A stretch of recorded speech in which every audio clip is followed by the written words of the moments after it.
What's going on, guys? Welcome back to a brand new video. And today we're going to be taking a closer look at one part of the brand new gameplay from ESports Box Club that dropped on February 17th. Now I like to do these, I like to, we've made quite a few videos talking about different parts, and the reason I like to do it is because I like to get a wider grasp on one section. Because let's say I do a whole breakdown, 10% of people will say let's talk about Fury's head movement, 20% of people will talk about the graphics as a whole. The other, another 30% might talk about, gameplay as a whole, whatever it may be. So sometimes I like to make these individual bits. We talk about one section to get a grasp of what the community think, so we can all talk about it. And then I get to read through all the comments about this one topic that I want to talk about, as well as reply to you guys, talk to you guys, everything like that, which is what I love doing. What we're going to be talking about today is probably maybe one of the most revolutionary things for realistic fighting games that we have ever seen, and that is the inside fighting and the fact that there is no invisible wall. Now, this is something that UFC and Fight Night have never been able to do. UFC, including THQs back in the day with Undisputed 09, Undisputed 10, Undisputed 3, none of them could do it. UFC 1 to 4 couldn't do it. Fight Night 2004 to Champion couldn't do it. There's always been that invisible wall. And of course, it is because I believe it makes making the game easier. I believe it's so much simpler to have that invisible wall as opposed to what ESBC are doing right here. So without further ado, guys, I'm sure it will be popping up throughout the video, but let's just jump into it.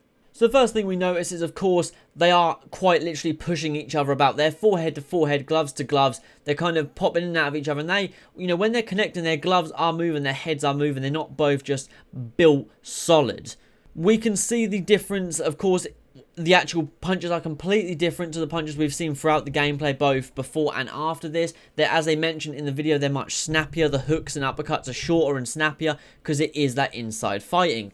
We can also see that Rocky Marciano's right arm on his top of his forearm looks much darker, and that is, as they mentioned in a previous gameplay, the bruising, because he's had his block up and Joe Louis has been attacking that there, so we can see the bruising, or at least the redness, on the arm. But of course, with the black and white filter, it is tough to see if that's bruising or redness.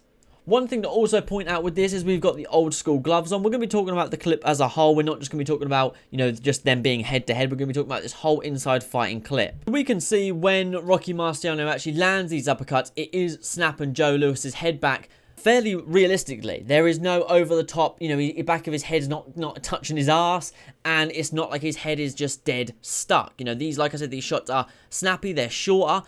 The old school gloves, as I mentioned as well.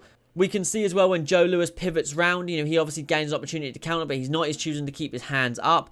And when, he's got his hands to his side, the hooks are keeping him relatively safe from the hooks, but those uppercuts are piercing straight through the front of that guard and landing pretty much at will. Another part that I love of this is where Joe Louis kind of pivots around and he gains a bit of distance and throws that lead hook, then gets back on the inside. You can see, just one thing I love is, I'm going to try and slow it down from bits to bits, is when we can see it side on a little bit better, when they're really pushing against each other.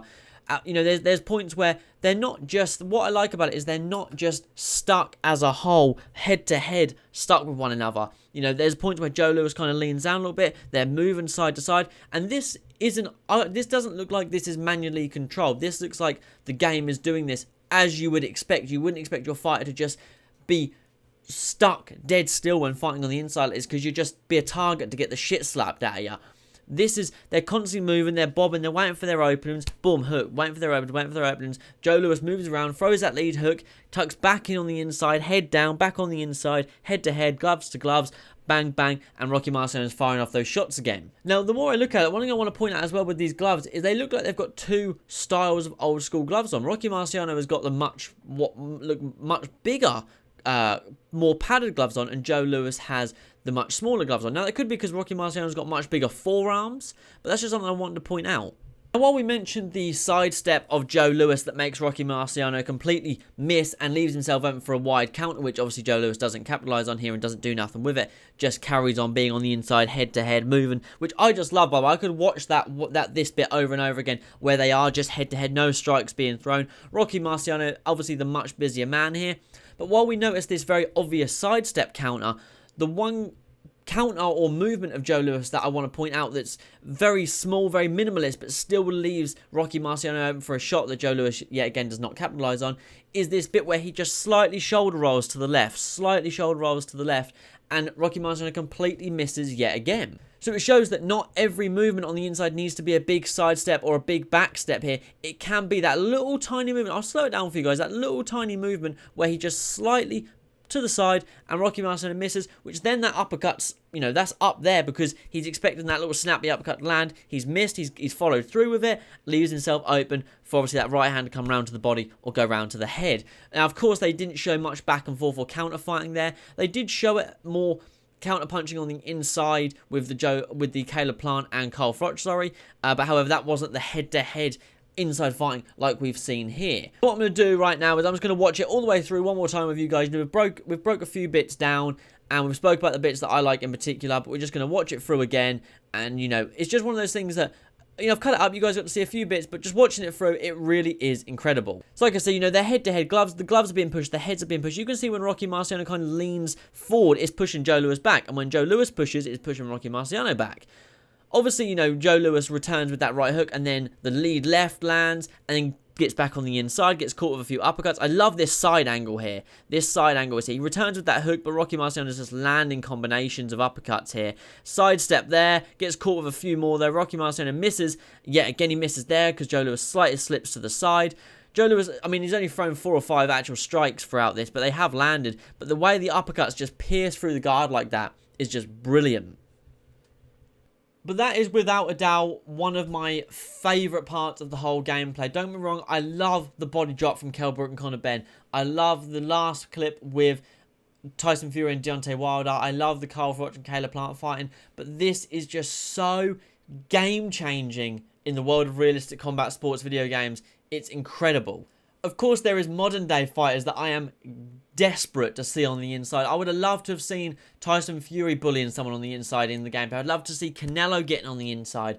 I'm so desperate to see more of this inside fighting. It's insane. And yes, to be honest, because the gameplay trailer was so epic, and there was so much to look at, and there were so many breakdowns, and there was so much to break down, that this, not that it went overlooked, because it definitely didn't, you know, people definitely noticed it and people definitely talked about it, but this is something that I feel like people were just like, whoa, you know, they're right, touching each other, and that's kind of it, you know, let's focus on all the little nitty gritty bits, but this is truly incredible. The bruising on the arm, you know, the slightly different size gloves here, just, you know, the way, like I said, when they're pushing on each other's heads, you can see him going back. The gloves are kind of pulling with each other. You know, I'm not saying they're doing it manually, but you can tell, like, when they're doing this, if the gloves get caught, they're not just kind of spamming out with each other's. They are pulling each other's gloves, and they're trying to regain focus to get their hands back up to their head. And I just think it's brilliant. You know, I'd like to see if you can close the guard like that to stop them uppercuts. Obviously, yeah, you're more vulnerable to the hooks, of course.